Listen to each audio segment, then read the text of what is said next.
नमस्कार साथियों, स्वागत है आप सभी का आपके अपने इस YouTube चैनल पर जिसका नाम है जीएस बूस्टर। मैं हूं अनूप उपाध्याय। साथियों, भूगोल के इस मल्टीपल चॉइस क्वेश्चन के सेशन में आज हम जिस टॉपिक की चर्चा करेंगे वो है रॉक्स यानी कि चट्टान। और रॉक्स पर किस प्रकार से यूपीएससी और स्टेट पीएससी में मल्टीपल चॉइस क्वेश्चन प्रीलिम्स में पूछे जा सकते हैं, इसी पर हमारी बात होगी। चैनल पर पहली बार है तो चैनल को सब्सक्राइब करके बेल आइकन दबा दीजिए कि यहां आने वाले हर वीडियो का नोटिफिकेशन आपको समय पर मिले। शाम 4 बजे को हम भूगोल, शाम 7 बजे इतिहास और रात को 9 बजे हम करंट अफेयर्स के टॉपिक्स पर आप सभी के साथ चर्चा करते हैं। तो चलिए स्टार्ट करते हैं और प्रयास कीजिए कि हर प्रश्न का उत्तर आप दे पाएं। Rocks, IAS PCS geography MCQ session, GS booster channel पर इस समय आप हैं। सबसे पहला प्रश्न आप सभी के स्क्रीन पर आपको देखने को मिल रहा है।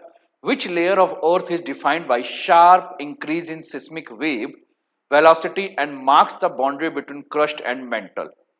पृथ्वी की कौन सी परत भूकंपीय तरंगों की गति में तीव्र वृद्धि द्वारा परिभाषित होती है और क्रस्ट व मेंटल की सीमा को दर्शाती है? आपको बताना है कि राइट आंसर क्या है।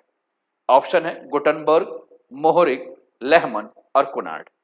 साथियों, कल भी हमने इस प्रकार के प्रश्नों को लेकर चर्चा किया था और हमने बात किया था कि पृथ्वी के अंदर अगर आप क्रस्ट से नीचे की तरफ बढ़ रहे हैं तो क्रस्ट से लेकर अगर कोर तक की बात कर रहे हैं तो हमें अलग अलग प्रकार के जो है वह लेयर देखने को मिलते हैं।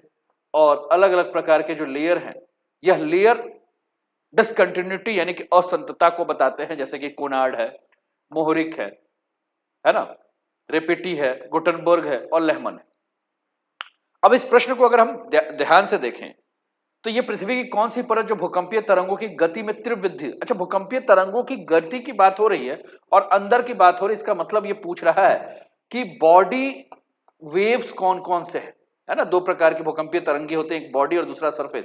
और बॉडी में हमने जब बात किया तो दो होती हैं, पी वेव्स और एस वेव्स के बारे में। ठीक, तो मोहो वह सीमा है, मोहरिक ऑप्शन बी, जहां पी और एस तरंगों की गति जो है वो क्या होती है, अचानक बढ़ जाती है। क्यों बढ़ जाती है? क्योंकि मोहरिक असंतति में बात करें, मोहो में अगर हम बात करें तो यहां आपको हल्की चट्टानें देखने को मिलेंगी, चाहे वो ग्रेनाइट की हो चाहे बेसाल्ट की हो।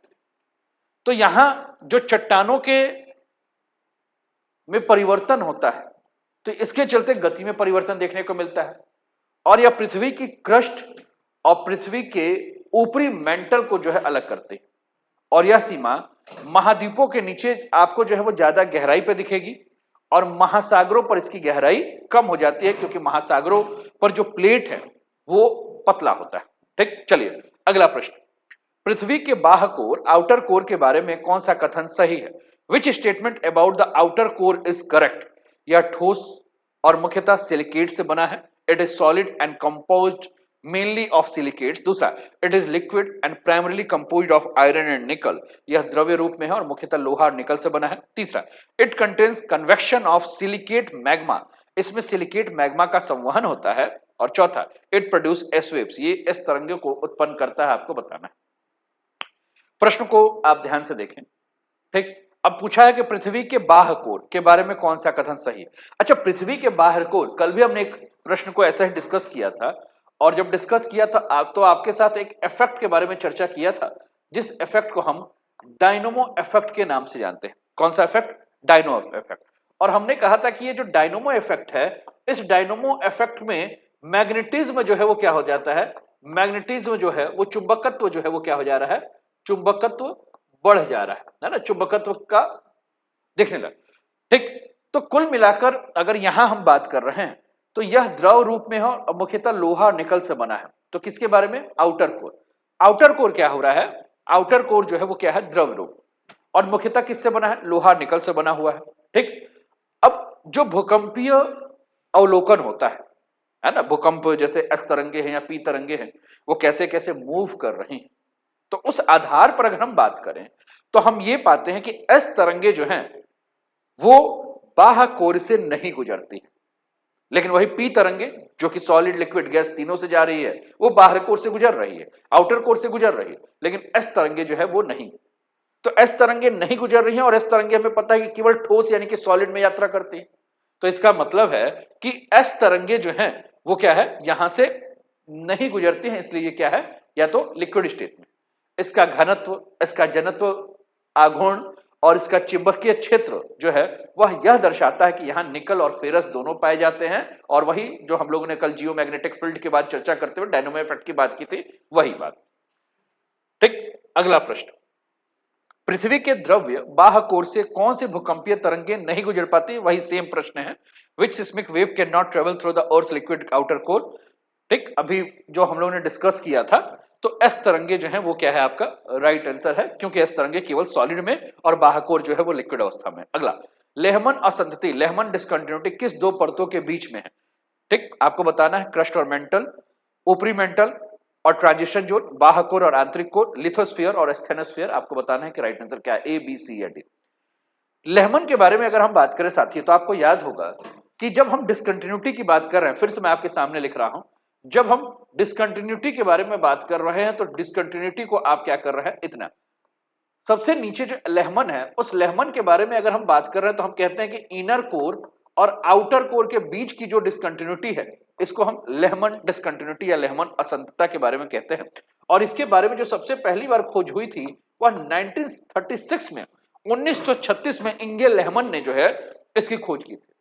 ठीक, अब यहां जो भूकंपीय तरंगे हैं उससे क्या पता चलता है, उससे यह पता चलता है कि अंदर का जो पार्ट है वो क्या है, ठोस है, और बाहर का जो पार्ट है वो तरल है। तो चौथे का ऑप्शन जो है क्या है, बाह्य कोर और आंतरिक कोर के बीच में। ठीक, अगला प्रश्न, कौन सी परत रासायनिक नहीं बल्कि यांत्रिक आधार पर परिभाषित होती है, जिसमें कठोर क्रस्ट और ऊपरी कठोर मेंटल शामिल है? Which layer is defined mechanically rather than? तो ऑप्शन है एस्थेनोस्फीयर, लिथोस्फीयर, मिसोफियर, हाइड्रोस्फीयर। आपको याद होगा कल हम लोगों ने डिस्कस किया था और हमने कहा था लिथोस्फीयर, है ना, ये जो है वो क्या है, इसमें आपका क्रस्ट और ऊपरी मेंटल को जो है वो क्या किया जाता है, इसके अंतर्गत इंडिकेट किया जाता है। स्टेनोस्फीयर के बारे में अगर हम बात करें तो आप जानते हैं कि दुर्बलता मंडल, जहां से आपको मैग्मा देखने को मिलता है, जहां से कन्वेक्शन करंट्स जो है, संवहनीय धारा उत्पन्न हो रही है। अगला प्रश्न, पृथ्वी के मेंटल में सबसे प्रचुर मात्रा में पाई जाने वाली खनिज समूह कौन सी है? The most abundant mineral group in the earth mental. Option देखिए, एक बार पढ़िए ऑप्शन को। कार्बोनाइट, जिसमें कि आपको, sorry carbonates not nights, carbonates जिसमें कि आपका कैल्सियाइट और डोलोमाइट है, सिलिकेट्स जिसमें कि ओलेवाइन और पायरोक्सिन है, नेटिव मेटल्स जिसमें लोहा निकल है, और सल्फाइड जिसमें पायराइट है। आपको बताना है कि राइट आंसर क्या है, ए बी सी या डी। पृथ्वी के मेंटल में सबसे प्रचुर मात्रा में पाए जाने वाले खनिज समूह कौन से? ऑप्शन बी जो है वो राइट है, सिलिकेट्स, क्योंकि मेंटल की जो चट्टाने हैं, इन चट्टानों में हम बात करें तो अल्ट्रामॉर्फिक होती हैं चट्टानें, और मुख्यतः किससे बनी होती हैं, तो मुख्यतः ये जो बनी होती है ये ओलिवाइन या पायरोक्सिन से जो बनी होती हैं। ठीक, ऑफलाइन स्टूडेंट्स परेशान मत होइएगा, रॉक्स का जब ये टॉपिक हम लोग और देखेंगे तब इस पे हम लोग डिस्कस करेंगे कि कौन से में क्या क्या है ना, वैसे हम लोगों ने पहले भी डिस्कस किया हुआ। ठीक, तो ये आपको देखने को मिलेगा, है ना। चलिए आगे बढ़ते हैं। अगला प्रश्न, ऊपरी मेंटल में गहराई के साथ पी और एस तरंगों की गति बढ़ने का मुख्य कारण क्या है? Which factor primary cause seismic P and S wave velocity to increase with depth in the upper mantle? क्यों बढ़ता है, प्रश्न यही है। ठीक, ऑप्शन है केवल तापमान में वृद्धि, केवल दबाव में वृद्धि और खनिज संरचना में परिवर्तन, फेज परिवर्तन, है ना, और लास्ट है केवल जल की उपस्थिति। सी ऑप्शन जो है साथियों ये आपका राइट है, दबाव में वृद्धि और खनिज संरचना में परिवर्तन, फेज परिवर्तन। साथियों जैसे जैसे गहराई बढ़ता है पृथ्वी के अंदर, वैसे वैसे दबाव भी आपको बढ़ता हुआ दिखता है, प्रेशर जो है बढ़ता हुआ दिखता है। इससे खनिज जो है वो क्या हो जाता है, और डेंस हो जाता है और सघन हो जाता है, घनत्व जो है इसका बढ़ जाता है। साथ ही ओलिवाइन जो है और उसका क्या है, रूपांतरित हमें देखने को मिलता है। ठीक है, तो इस कारण से यहां हमें क्या देखने को मिलता है कि जो तरंग है उन तरंगों की गति घनत्व में बढ़ने के कारण, ठोसपन आने के कारण बढ़ता है, और तापमान बढ़ने से गति घटती है पर दबाव का प्रभाव जो है वो क्या हो रहा है, अधिक हो रहा है। ठीक, अगला प्रश्न फिर से, अब यहां देखिए आप, निम्नलिखित में कौन सी एक एक्सट्रूसिव आग्नेय चट्टान है?